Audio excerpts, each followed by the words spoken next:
एक अपडेट है जापान के वीज़े के हवाले से। अगर किसी ने मलेशिया से जापान का वीज़ा अप्लाई करना है तो पहले ये होता था कि अगर आपका वीज़ा रिजेक्ट हो जाता है तो भी आपके पासपोर्ट के ऊपर रिजेक्शन के स्टैंप लगा देते थे।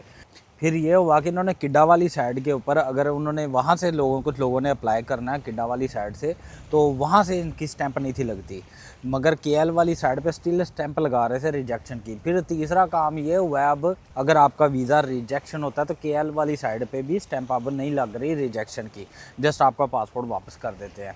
वीज़ा रेशो वही है, 100 में से 90-95% लोगों को कोई वीज़ा नहीं मिल रहा, बाकी कोई 5%, 6% या सम टाइम 10% लोगों को सिर्फ वीज़ा मिलता है।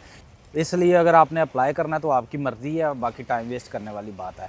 मतलब कि वीज़ा रेशो वही है, कोई वीज़ा वूज़ा को नहीं लग रहा छेती। बाकी अगर आपको मेरा कंटेंट अच्छा लग रहा है और आपको लगता है कि मैं आपको एक वैलिड इन्फॉर्मेशन दे रहा हूँ, वैलिड कंटेंट दे रहा हूँ, तो आप मेरे टिकटॉक चैनल के ऊपर भी मुझे फॉलो करो और यूट्यूब चैनल के ऊपर भी मुझे सब्सक्राइब करो।